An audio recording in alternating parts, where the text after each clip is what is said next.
Hechos capítulo 20, versos 17 al 38. Dice la palabra del Señor. Enviando pues desde Mileto a Éfeso, hizo llamar a los ancianos de la iglesia. Cuando vinieron a él, les dijo: vosotros sabéis cómo me he comportado entre vosotros todo el tiempo, desde el primer día que entré en Asia, sirviendo al Señor con toda humildad y con muchas lágrimas y pruebas que me han venido por las acechanzas de los judíos. Y como nada que fuese útil he rehuido de anunciaros y enseñaros públicamente y por las casas, testificando a judíos y a gentiles acerca del arrepentimiento para con Dios y de la fe en nuestro Señor Jesucristo. Ahora he aquí ligado yo en espíritu, voy a Jerusalén sin saber lo que allá me ha de acontecer, salvo que el Espíritu Santo por todas las ciudades me da testimonio diciendo que me esperan prisiones y tribulaciones. Pero de ninguna cosa hago caso, ni estimo preciosa mi vida para mí mismo, con tal que acabe mi carrera, con gozo y el ministerio que recibí del Señor Jesús, para dar testimonio del Evangelio de la gracia de Dios. Y ahora he aquí, yo sé que ninguno de vosotros, entre quienes he pasado predicando el reino de Dios, verá más mi rostro. Por tanto, yo os protesto en el día de hoy que estoy limpio de la sangre de todos, porque no he rehuido anunciaros todo el consejo de Dios. Por tanto, mirad por vosotros y por todo el rebaño en que el Espíritu Santo os ha puesto por obispos, para apacentar la iglesia del Señor, la cual él ganó con su propia sangre. Porque yo sé que después de mi partida entrarán en medio de vosotros lobos rapaces que no perdonarán al rebaño, y de vosotros mismos se levantarán hombres que hablen cosas perversas para arrastrar tras sí a los discípulos. Por tanto, velad, acordándoos que por 3 años, de noche y de día, no he cesado de amonestar con lágrimas a cada uno. Y ahora, hermanos, os encomiendo a Dios y a la palabra de su gracia, que tiene poder para sobreedificaros y daros herencia con todos los santificados. Ni plata, ni oro, ni vestido de nadie he codiciado. Antes vosotros sabéis que para lo que me ha sido necesario a mí y a los que están conmigo, estas manos me han servido. En todo os he enseñado que trabajando así se debe ayudar a los necesitados y recordar las palabras del Señor Jesús, que dijo: más bienaventurado es dar que recibir. Cuando hubo dicho estas cosas, se puso de rodillas y oró con todos ellos. Entonces hubo gran llanto de todos, y echándose al cuello de Pablo le besaban, doliéndose en gran manera por la palabra que dijo, de que no verían más su rostro, y le acompañaron al barco. En la mañana de hoy vamos a continuar nuestra serie del libro de los Hechos. Esta enseñanza, que lleva por título Una súplica apostólica, van a ser 2 enseñanzas. Esta será la primera parte. ¿Sí? Hay varias cosas que hay que decir, por esa razón no alcanzaremos a desarrollar todo. Y lo que hoy vamos a ver, básicamente, va a ser, en primer lugar, los receptores de la súplica, que eso lo veremos en el verso 17 de nuestro texto. En segundo lugar, vamos a ver la validación de la súplica, que lo veremos en los versos 18 al 27, y Dios mediante, para el próximo domingo ya veremos el contenido de la súplica. Es muy común que en las iglesias reformadas hablemos y coloquemos como ejemplos de lo que no se debería estar haciendo, tomando las llamadas iglesias pentecostales y carismáticas. Es muy común que hagamos eso. Obviamente lo hacemos porque consideramos que a la luz de las Escrituras hay muchas cosas que ellos hacen y que se desvían de lo que Dios nos ha hablado. Es su falta de apego a las Escrituras en pro de supuestas experiencias personales, que hace que caigan en toda clase de herejías, desviaciones y malas prácticas. Pero debemos decir, con pesar, que muchos de los maestros de nuestras iglesias reformadas están cayendo en una práctica que no es menos grave que lo que vemos en otros círculos. Y además de eso, en nuestro caso, al decir que somos sola Escritura, nuestra culpa vendría a ser mayor, Hoy en muchos círculos reformados se ha optado por escoger una serie de temas del consejo de Dios revelado para ser predicado, mientras que otros asuntos o temas que también están revelados se han clasificado como secundarios o terciarios. Y esto se ha hecho por una razón. Y esa razón es bajar los estándares doctrinales de manera que se pueda tener comunión y unidad con iglesias y denominaciones que no creen o les ofenden esas verdades. Entonces lo que se ha optado es, pues tomamos una parte, enseñamos esa parte en la cual compartimos, en la cual estamos unidos, y estas otras cosas que Dios ha revelado, pues no hablemos de eso. Eso dejémoslo ahí de lado. Como bien dijo un pastor hablando sobre este fenómeno en la Reforma, porque usted escucha a los maestros que se hacen llamar reformados y usted dice, pero yo no los escucho hablando nada malo y yo no los escucho diciendo herejías. Pero un pastor hablando sobre eso dijo, el problema no está en lo que estos maestros dicen, sino en lo que no dicen. Ahí es donde está el verdadero problema. De hecho, hace unos años, uno de estos maestros realizó un triaje teológico para clasificar las verdades divinas. Cuando usted va a la urgencia por la EPS, usted se encuentra que hay un triaje en donde se clasifica con lo que usted llega, más o menos, no sé si usted ha visto ese triángulo que ponen del triaje. Entonces, si usted, por ejemplo, llega botando sangre, entonces eso es lo más grave, pero si usted llega con un dolor, entonces ya es menos grave, y así van clasificando los males entre primario, secundario y terciario. Bueno, un maestro que hace parte de lo que hoy conocemos como pues, la iglesia protestante y reformada, realizó un triaje pero teológico, es decir, de las verdades de la palabra de Dios. Y así clasificó las verdades divinas. Ahora, lo que termina pasando inevitablemente con esta forma de pensar es que las verdades que se consideran como poco importantes, tarde o temprano se van a terminar menospreciando.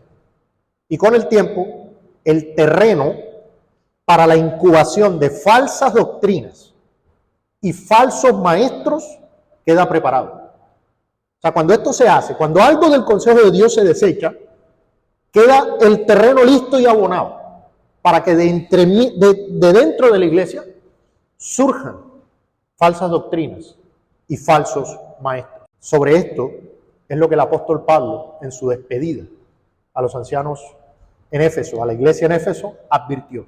Pero no fue una advertencia simplemente diciendo, va a pasar esto. Esto fue una súplica. No fue simplemente, miren tal cosa, no fue, él suplicó, rogó, por favor, velen, tengan presente que esto va a ocurrir. Pero vamos a desarrollar esto poco a poco. En primer lugar, vamos a ver los receptores de la súplica. ¿Quiénes fueron los que recibieron esta súplica de parte del apóstol Pablo? En verso 17. Dice, o más bien, lo primero que nos muestra el texto, es que la súplica apostólica de despedida fue dirigida a los ancianos de la iglesia. Pablo manda llamar ¿a quiénes? A los ancianos de la iglesia.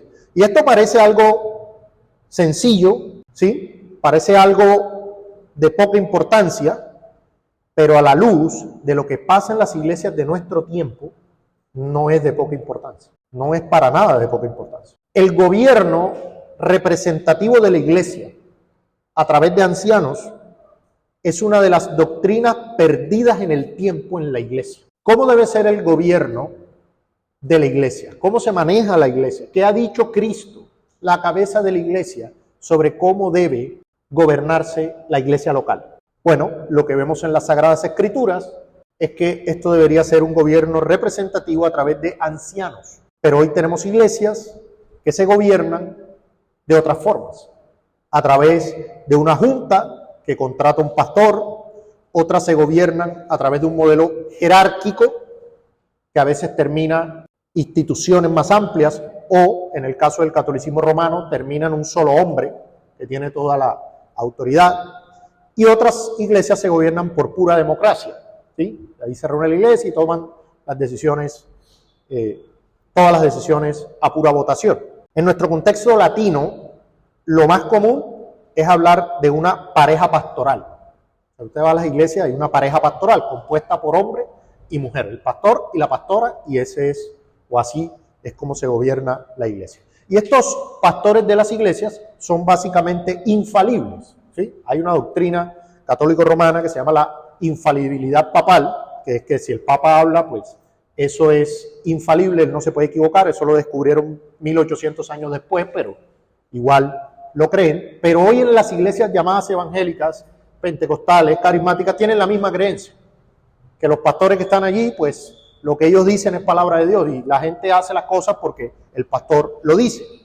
Pero la realidad bíblica, la realidad de lo que vemos en las Escrituras, mis amados hermanos, es que Cristo, como cabeza de la iglesia, ha establecido que sus iglesias locales se gobiernen a través de una pluralidad de ancianos que son establecidos directamente por Él. Cristo establece los ancianos de su iglesia local y lo hace a través de su Espíritu Santo y son reconocidos por la iglesia misma.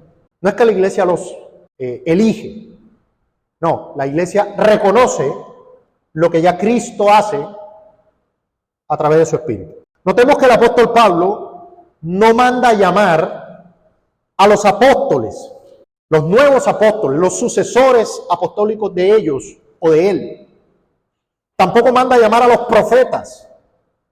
Se supone que los profetas eran los que enseñaban, lo vimos en 1 Corintios, que fue una de las primeras cartas que se escribió. No manda a llamar a los profetas. Ni siquiera, como dicen algunos hermanos reformados, manda a llamar al anciano pastor.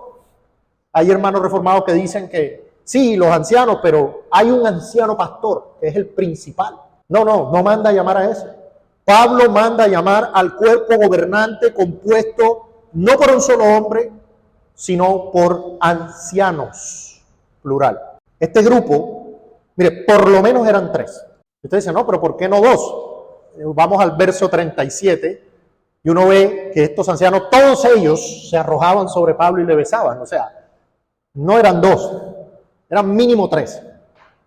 Pero era pluralidad, es el punto.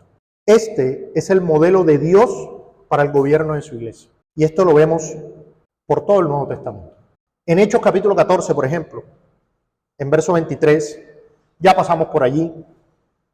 Y precisamente habla de que luego de plantar las iglesias, a través de las misiones, la predicación del evangelio, un grupo creía, se bautizaba, se plantaba una iglesia, ¿y qué se hacía? Hechos capítulo 14, verso 23, y constituyeron ancianos, plural, en cada iglesia. Ojo, en cada iglesia. Y habiendo orado con ayunos, los encomendaron al Señor en quien habían creído. Cada iglesia tenía ¿qué? Ancianos. Pablo en su carta a Tito, en capítulo 1, verso 5, le dice lo siguiente: por esta causa te dejé en Creta, para que corrigiesen lo deficiente y establecieses ancianos en cada ciudad. Ancianos, así como yo te mandé. Y alguno dirá, ancianos en cada iglesia. No, ahí se habla de pluralidad porque eran varias iglesias, entonces en cada iglesia podía haber uno y demás. Hermanos, esa no es la lectura natural de los textos. Igual en Santiago capítulo 5, verso 14 también, y aquí es muy claro, pues Santiago está escribiendo una iglesia y dice, ¿está alguno enfermo entre vosotros? Llame a los ancianos de la iglesia. Ancianos plural, iglesia singular. No llamen a los ancianos de las iglesias. No, llame a los ancianos de la iglesia y oren por él. Era una pluralidad de ancianos en la iglesia local. Hermanos, si esta es la enseñanza de la Escritura para las iglesias, ¿por qué no es lo que vemos hoy en día? Porque esto no es lo que las iglesias hacen. Han desechado el consejo de Dios para ir en pro de la sabiduría de los hombres. No es de extrañar la debilidad y los grandes problemas que tienen las iglesias hoy en día. Y aquí no hacemos distinción de denominación. Bien cabría aquí la pregunta de nuestro Señor Jesucristo: ¿por qué me llamáis Señor y no hacéis lo que yo digo? Iglesias cristianas que rechazan la voluntad y el consejo de la cabeza de la iglesia. Y cuando hablo de consejo no estoy hablando de sugerencia, estoy hablando de voluntad, porque Cristo es el Señor de su iglesia y Él la gobierna. Ahora, la palabra griega usada para ancianos en nuestro texto es la palabra que traduce presbíteros. Esto es importante, hermanos, porque vamos a encontrar en el Nuevo Testamento que los pastores son llamados de varias maneras, pero todas esas maneras hacen alusión al mismo oficio. Vamos a encontrar que a veces se les dice ancianos, vamos a encontrar que a veces se les dice obispos, vamos a encontrar que a veces se les dice presbíteros y vamos a encontrar que a veces se les dice pastores. Pero esas palabras son usadas de manera intercambiable, son usadas hablando del mismo oficio. Es más, en este mismo texto dice que manda a llamar a los ancianos. ¿Y qué le dice a los ancianos? Que deben cuidar la iglesia en la cual el Espíritu Santo los ha puesto. ¿Por qué? Por obispos. ¿Entonces quiénes eran los obispos? Otros diferentes a los ancianos, no eran ellos mismos. Ellos eran los ancianos y eran los obispos. ¿Pero por qué se les llama con distintos nombres? Porque eso muestra varias facetas del ministerio pastoral. El oficio de pastor implica que el pastor respecto a la iglesia hace varias cosas. Entonces, cada una de estas palabras muestra una faceta del oficio. Pero este es el orden de la iglesia. Este orden lo vemos, por ejemplo, en Filipenses capítulo 1, verso 1. Cuando Pablo saluda a la iglesia que está en Filipos, ya esa iglesia está organizada conforme a la voluntad de Cristo, y Pablo les dice o los saluda de la siguiente manera. Filipenses capítulo 1, verso 1 dice: Pablo y Timoteo, siervos de Jesucristo, a todos los santos en Cristo Jesús que están en Filipos, es decir, los miembros, los hermanos, con los obispos y los diáconos. Ese es el orden, esa es la estructura de una iglesia local debidamente constituida. Esos obispos, ¿quiénes son? Los pastores, los ancianos, los mismos. Entonces, pastores, diáconos y miembros. Y aclarando que los pastores y diáconos también son miembros, pero cumplen un oficio particular al cual fueron llamados por el Señor Jesucristo en la iglesia local. Hermanos, Pablo saluda a los santos, a los obispos y a los diáconos. ¿Y los profetas y los apóstoles no están? ¿Por qué? Porque eran oficios y ministerios que no iban a permanecer en el tiempo. Hermanos, que Pablo haya llamado a los ancianos para hacerles esta súplica es una poderosa evidencia que el ministerio apostólico junto con el ministerio profético cesaría. ¿Por qué no llamar a los profetas que tenían revelación directa? ¿Por qué no llamar a los apóstoles que tenían autoridad dada por Cristo? Porque esos oficios eran fundacionales. De ahí en adelante, una vez que los apóstoles no estuviesen, una vez que los profetas no estuviesen, ¿quiénes se iban a encargar de enfrentar la amenaza que vendría sobre las iglesias? Los pastores, los cuales eran obispos, supervisores. Eran ellos quienes se iban a encargar de lidiar con ese problema. Los responsables de enseñar, cuidar, supervisar, guiar y proteger al rebaño serían los ancianos hasta el fin del mundo. Por ende, ellos fueron los ancianos, no el anciano pastor, no el papa, no los profetas, no los apóstoles, nadie de eso. Bueno, si en este momento, decía el hermano José Grau, si en este momento ya había un papa infalible que era Pedro, y eso iba a quedar en sucesión apostólica por el resto de la eternidad, o hasta que viniera el Señor Jesucristo por segunda vez, si eso iba a quedar en la historia, ¿por qué advertir a los pastores? Había una autoridad infalible a la cual acudir, pero no se acude a ella, porque tal cosa no está enseñada en la Escritura. Eran los pastores quienes debían lidiar con la amenaza que vendría. En segundo lugar, o como segundo punto, vamos a ver, ya habiendo visto los receptores de la súplica, vamos a ver la validación de la súplica, versículos 18 al 27. Y cuando hablamos de validación, nos referimos a esa autoridad moral para poder decir lo que se dice. Imagínense un obeso hablándole a usted de los beneficios de comer saludable. ¿Usted le prestaría mucha atención? No eres la persona más indicada, ¿no? Imagínese usted un borracho suplicándole que se haga abstemio. Es más, con la lengua enredada, ¿no? No sigas tomando. Imagínese, ¿usted qué le diría? No, pero mírate a ti mismo, o sea, no eres la persona adecuada para decirme esto. ¿Sí? No serían las personas más adecuadas. Pero el apóstol Pablo echa mano aquí de su testimonio y de su fruto andando en medio de ellos. Básicamente, la estructura es la siguiente. Yo les voy a decir algo y se los voy a decir con toda autoridad. Por esto, por esto, por esto y por esto. Pablo habla sobre la fidelidad de su ministerio y del ejemplo de la vida de Cristo obrando en él. Por lo menos en 5 evidencias que vemos aquí. En primer lugar, Pablo está validado para hacerles esta súplica porque les muestra su humildad. Esto lo vemos en el versículo 19 en su parte A. Y mire, ustedes saben cómo he andado yo en medio de ustedes. Él apela al conocimiento que ellos tenían del testimonio de él. Ok, ¿y cómo había andado Pablo en medio de ellos? En primer lugar, en humildad. Alguien dijo alguna vez que nadie puede decir que es humilde, porque eso sería una prueba de lo contrario. Pero en este caso, vemos que cuando se ha dado el fruto y la evidencia adecuada, sí es posible apelar a eso. O sea, si usted ha mostrado la evidencia y el fruto, usted no está diciendo mentira. No está diciendo mentira. De hecho, la humildad es un llamado para todos nosotros como creyentes. Nosotros estamos llamados por Dios a ser humildes. En Efesios capítulo 4, versículo 1. Efesios capítulo 4, versículo 1. Y esto es muy interesante, hermanos, por lo siguiente. Cuando Pablo escribe la carta a los Efesios, los 3 primeros capítulos son capítulos netamente teológicos. Son capítulos hablando de las bendiciones que tiene el creyente gracias a la obra de Cristo. Y empieza a hablar de toda la cantidad de bendiciones que tiene el creyente. A partir del capítulo 4, Pablo, con base a esas bendiciones, les va a dar una serie de mandatos. Les va a decir cómo en la práctica deben vivir a la luz de eso. De hecho, miren cómo comienza ese texto. Yo pues preso en el Señor os ruego que andéis como es digno de la vocación con que fuisteis llamados. Y ya él ha descrito todo ese llamamiento, ha descrito todo eso.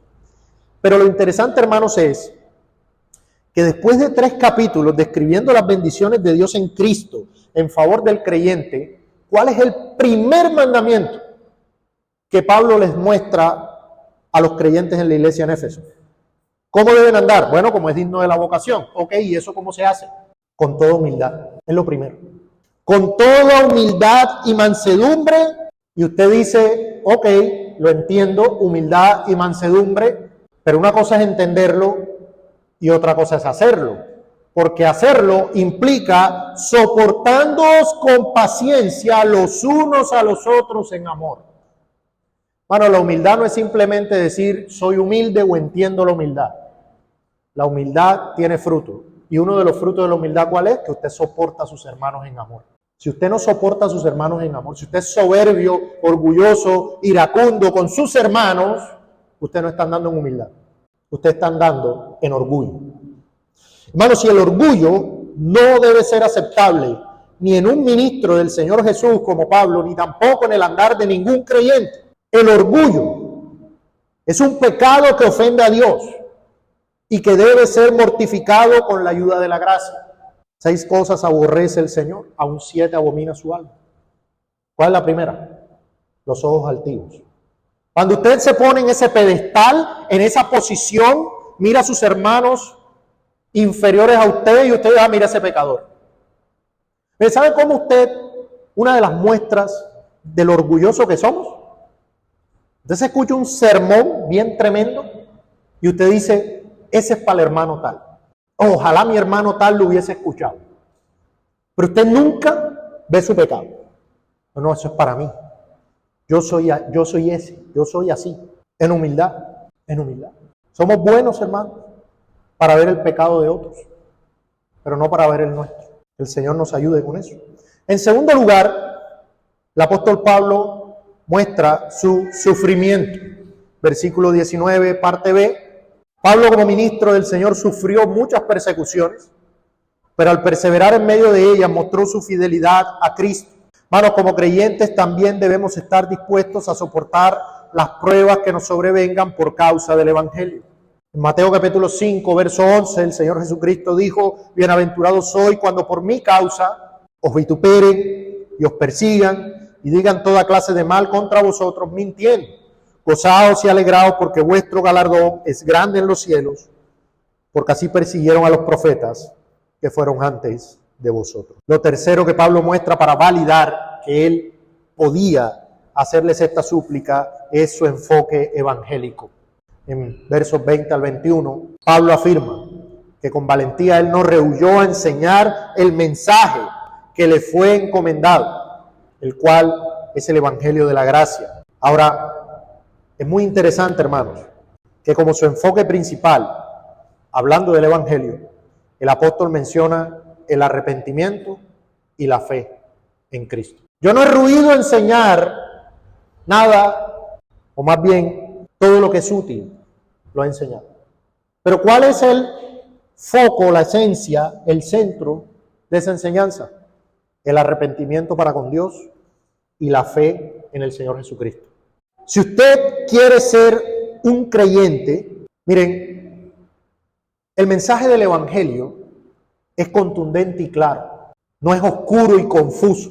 Hay muchas personas que, por la dureza de su corazón, por ignorancia o por lo que sea, dicen: bueno, yo veo que se habla, se predica, pero yo no entiendo. Yo no entiendo. ¿Qué es lo que debo hacer para ser salvo? Pero el centro de la predicación de Pablo era muy claro. Si usted quiere ser un creyente, si usted quiere ser un hijo de Dios, si usted quiere ser un ciudadano del reino y gozar la herencia eterna con los santos, en presencia de Dios, ¿qué debe hacer? ¿Qué debe hacer? ¿Cómo se llega a ser un creyente? Debe arrepentirse de sus pecados. Debe arrepentirse de sus pecados. ¿Cuál es el problema? Que el hombre no se quiere arrepentir. El ser humano no se quiere arrepentir. Mira, tú no tienes unos pequeños desajustes morales. Tú no tienes unos errores que todo el mundo tiene. Porque a la final nadie es perfecto. No, pero todo el mundo peca. El ser humano minimiza su pecado. Pero la realidad es que has pecado contra un Dios que es santo y justo. Y esa maldad tuya te llevará a la condenación.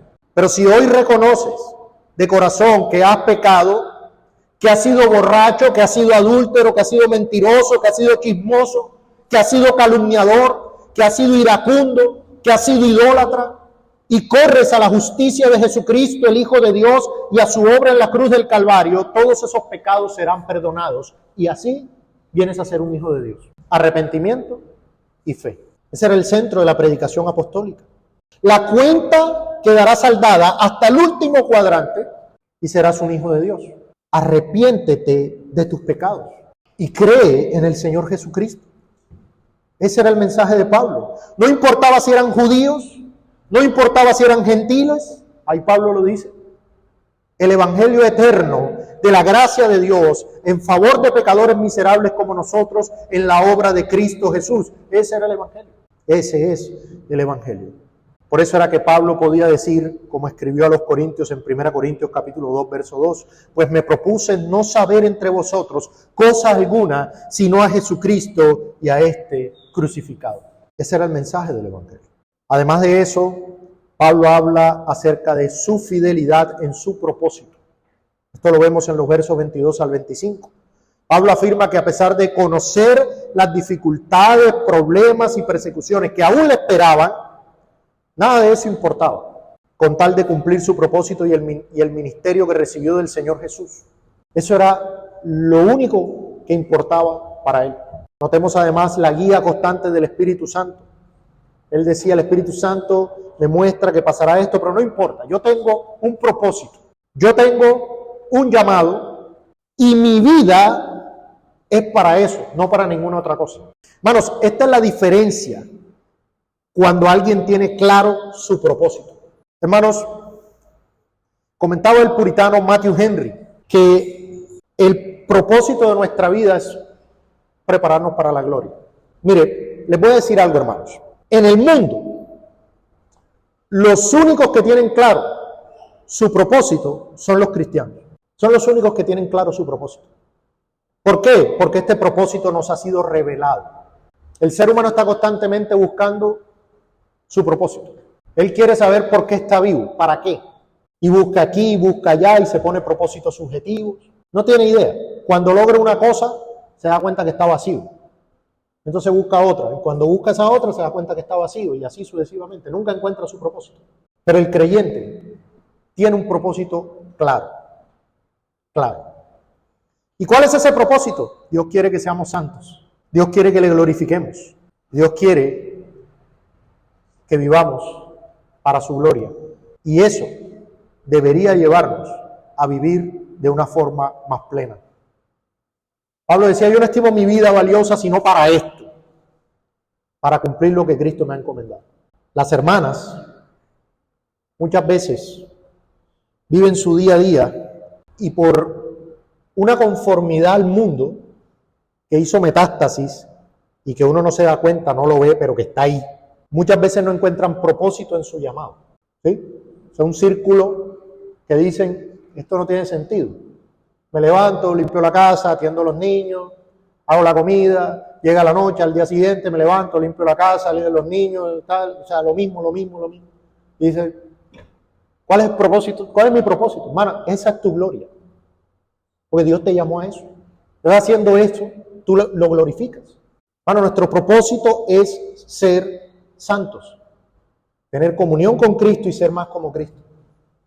Pero en medio de eso, tenemos unos llamados particulares en el hogar, en el matrimonio, en la iglesia, y encontraremos plenitud de vida haciendo la voluntad de Dios. Ahí encontraremos esa vida en abundancia. Esa vida en abundancia. Pablo estaba dispuesto a cumplir su mandato de parte de Cristo, aún so pena de su integridad física, aún si eso le costaba la vida. Ese es un correcto entendimiento del propósito de la vida. ¿No? ¿Y cuál será la voluntad de Dios para mi vida? ¿Usted ha leído Efesios? ¿Qué dice? Dice que fuimos escogidos, que fuimos predestinados ¿para qué? Para ser santos. ¿Y qué más dice? Para buenas obras. Para eso fuimos llamados. En versículo 26 al 27, Pablo apela también a su integridad en la predicación. Bueno, estos versos del 26 al 27 son impactantes. Pablo afirma tener su conciencia tranquila y ser inocente en caso de que alguno de estos ancianos se perdiese o se extraviase de la fe. ¿Y de dónde provenía esa tranquilidad? De haberles enseñado las doctrinas fundamentales. Eso es lo que dice el texto. ¿Por qué Pablo estaba tranquilo? Yo soy inocente si alguno de ustedes se pierde. Eso es lo que está diciendo ahí. ¿Por qué? Porque no he rehusado enseñarles todo el consejo de Dios. Todo. Aquí no existían los triajes, aquí no existían las doctrinas fundamentales. Si Dios nos ha revelado algo, es porque es importante para nosotros. Si hay algo que ha sido revelado, es porque es importante. Leía al hermano el texto en Deuteronomio 29:29. Las cosas secretas pertenecen a Jehová nuestro Dios, mas las reveladas son para ¿quiénes? Para nosotros y para nuestros hijos, para siempre. ¿Pero para qué? Para que cumplamos todas las palabras de esta ley, para que agrademos a Dios. Hermanos, hay ocasiones en las que compartimos temas de la palabra, y eso pasa mucho, sobre todo cuando estamos hablando con hermanos de otras iglesias. Estamos hablando de temas de la palabra y algunos se molestan y preguntan por qué se habla de esas cosas si no son fundamentales. ¿Qué haces hablando de eso? Hay que predicar el evangelio, hay que hablar del amor, hay que hablar de lo que nos une. Pero si solo hablamos de una parte del consejo de Dios, no podríamos tener una conciencia tranquila si alguien se extravía. Imagínense que usted no denuncia, por ejemplo, las herejías y alguien se extravía en una herejía de esa. No, es que yo nunca hablé de eso porque es que de eso no se puede hablar porque se ofende el otro o porque ofendemos a otros. No. Todo el consejo de Dios. ¿Cuál fue el mandato del Señor Jesús en la gran comisión? Mateo 28, 18 dice, y Jesús se les acercó diciendo, toda potestad me es dada en el cielo y en la tierra. Por tanto, id y haced discípulos a todas las naciones, bautizándolos en el nombre del Padre y del Hijo y del Espíritu Santo, enseñándoles que guarden algunas cosas, enseñándoles que guarden lo fundamental, enseñándoles que guarden lo principal. No, eso no es lo que dice. Enseñándoles que guarden todas las cosas que os he mandado. ¿Cuántas cosas? Todas. No, pero es que de esa doctrina no se puede hablar. ¿No está revelada? Sí, entonces sí se puede hablar y se debe hablar. Hablando sobre esto, comenta el puritano Matthew Henry lo siguiente: Pablo les había predicado todo el consejo de Dios. Así como les había predicado el evangelio puramente, también se los había predicado íntegramente. Se puede predicar el evangelio puramente, pero también tiene que predicarlo íntegramente. No, es que esas doctrinas ofenden, es que eso es legalismo, es que eso no es importante. No, no, no. Es una doctrina revelada. Entonces, es evangélica. Si está revelada, es evangélica. Procede del evangelio. Hace parte de las ordenanzas y mandamientos para el pueblo de Dios que brotan del evangelio. Y hay que enseñarlo. Sin duda, Pablo tenía toda la autoridad para exhortarles sobre lo que se venía. ¿Cómo creen ustedes que tomarían los ancianos la súplica de Pablo después de haberle dicho todo esto? No, ustedes, ok, escuchamos. Hermanos, pero ¿por qué Pablo podía hacer esto? ¿Por qué pudo mostrar su testimonio de esa manera? Porque como él mismo escribió en la carta a los Gálatas, con Cristo estoy juntamente crucificado, y ya no vivo yo, mas vive Cristo en mí. Y lo que ahora vivo en la carne, lo vivo en la fe del Hijo de Dios, el cual me amó y se entregó a sí mismo por mí. El testimonio apostólico era poderoso porque ellos eran diligentes imitadores de su Señor. Eran imitadores de Jesucristo. Mi hermano, ¿estás luchando con el pecado del orgullo? Ve a Cristo que afirmó, aprended de mí que soy manso y humilde de corazón. ¿Estás desanimado ante la prueba o la persecución? Ve a Cristo que fue varón de dolores, experimentado en quebranto y es sumo sacerdote para siempre, el cual puede compadecerse de ti porque fue tentado en todo igual que tú, pero sin pecado. ¿Tienes temor de llamar a los hombres al arrepentimiento, de cumplir tu tarea en el evangelismo? Recuerda que Cristo afirmó que toda potestad le había sido dada en los cielos y en la tierra. ¿Tienes temor y ansiedad por tu vida? Recuerda el mandato de tu Señor a no temer. Y recuerda apreciar y atesorar todo el consejo de Dios. Porque Cristo, la palabra encarnada, afirmó, no solo de pan vivirá el hombre, sino de toda palabra que sale de la boca de Dios. ¿De cuántas palabras que salen de la boca de Dios viviremos? De algunas, de las principales, de las fundamentales, de todas. De todas. Bueno, no tenemos ninguna autoridad para desarmar la fe que nos ha sido dada una vez y para siempre. Diseccionar la doctrina preciosa de la cual como iglesia debemos ser columna y baluarte. Ese es el problema, hermanos, de muchas iglesias que hoy se consideran reformadas. No en lo que dicen, sino en lo que no dicen.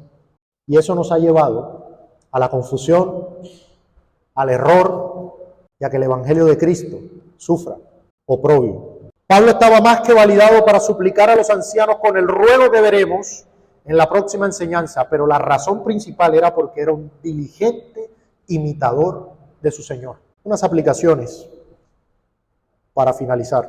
En primer lugar, hermanos, debemos procurar, anhelar y orar para que Dios nos bendiga con el modelo que ha establecido en su palabra para el gobierno de la iglesia.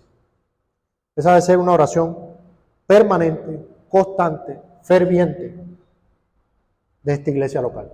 Orar al Señor de la mies para que envíe obreros a su mies, para que nos permita ser una iglesia constituida, según su voluntad.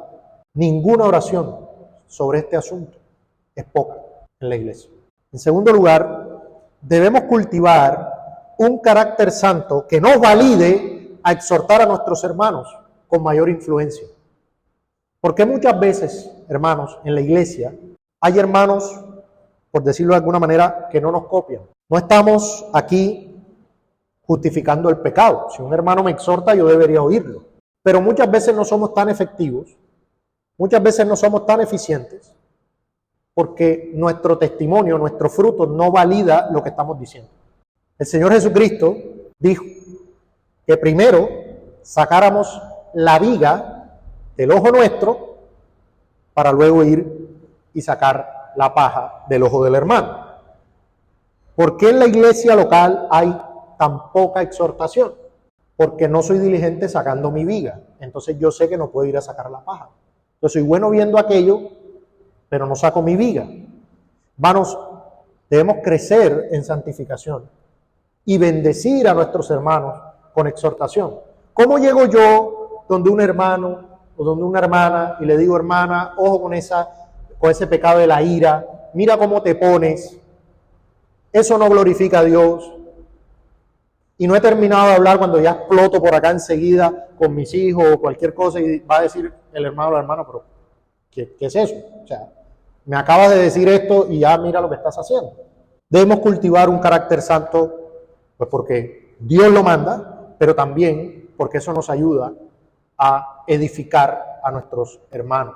En tercer lugar, debemos ser más conscientes de nuestros propósitos en Cristo.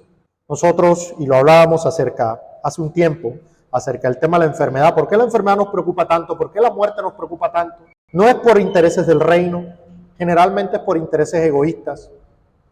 Pero si nosotros somos más conscientes de cuál es nuestro propósito, el cual es la gloria de Dios, nuestra vida será valiosa mientras podamos ser útiles para el reino de Dios.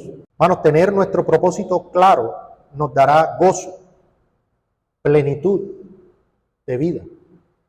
Si usted está buscando todavía su propósito en cosas materiales, en cosas humanas, ¿no? El reino de Dios y su justicia debe ser nuestro mayor interés. Finalmente, debemos valorar todo el consejo de Dios. Como creyente, todo lo revelado es para nosotros. ¿Qué es lo que termina pasando muchas veces? Que generalmente usted ve un matrimonio, ¿cierto? Y usted ve el hombre allá estudiando y leyendo sobre la teología del pacto, sobre la historia de la iglesia, y usted ve a las mujeres estudiando y leyendo sobre el rol de la mujer, la crianza de los hijos, etcétera, etcétera. Y entonces estos no le dan importancia a esto y estos no le dan importancia a aquello. Bueno, todo el consejo de Dios es necesario. Mi querido hermano, todas esas cosas que tú dices, no, es que esas son cosas más prácticas. Bueno, y entonces ¿para qué es la teología? No es para practicar, no es para hacer, usted necesita eso. Mi querido hermano varón, ¿cuál fue el último libro sobre cómo ser un esposo bíblico que te leíste? O sobre cómo criar a los hijos. ¿Cuál fue el último libro que te leíste sobre eso? Ah, mira, un libro del rol de la mujer, ese es para mi esposa. No, usted puede leer eso. ¿Y por qué no? Eso es consejo de Dios. Y usted no está llamado a santificar a su esposa y no sabe nada de eso. Todo el consejo de Dios es importante. Todo lo revelado es para nosotros. Hay temas, no, esto me gusta, esto no me gusta. No, eso no funciona así. No, pues nos gusta donde no nos sentimos tan pecadores, tan culpables, no, ahí no. Lo mismo a las hermanas. ¿Cuál fue el último libro de cristología que se leyó? Pues hermana, usted tiene que enseñarle esa doctrina a sus hijos. ¿Y qué le va a enseñar? Tiene que aprender doctrina. Todo el consejo de Dios es importante. ¿Qué va a hacer cuando su hijo o su hija adolescente le haga una pregunta de esas? No, pregúntale a tu papá. Eso está bien, pero ¿quién pasa más tiempo con ellos? ¿Quién les enseña? Las hermanas también, todos somos susceptibles del error, ¿sí? Tenemos que estar equipados. Entonces, debemos valorar todo el consejo de Dios, ¿sí? Todo el consejo de Dios es importante. Ustedes recuerdan el texto que hemos leído mucho, ¿no? Toda escritura es ¿qué? Inspirada por Dios. Y es ¿qué? Útil para enseñar, redarguir, corregir, instruir, para que el hombre de Dios, y ahí se está hablando de todos los creyentes, sea ¿qué? Perfecto, completo, ¿sí? preparado, ¿para qué? Para toda buena obra. Entonces muchas veces hay situaciones, decisiones, procederes, y no tenemos Biblia para eso. No tenemos doctrina para eso. No sabemos qué hacer. No, porque yo nada más estudio tal tema. Todo el consejo de Dios es importante. Todo el consejo de Dios es importante. Bueno, que sea el Señor ayudándonos. Próximo domingo, Dios mediante, ya vamos a ver el contenido de la súplica, pero era importante hablar de esta base inicialmente.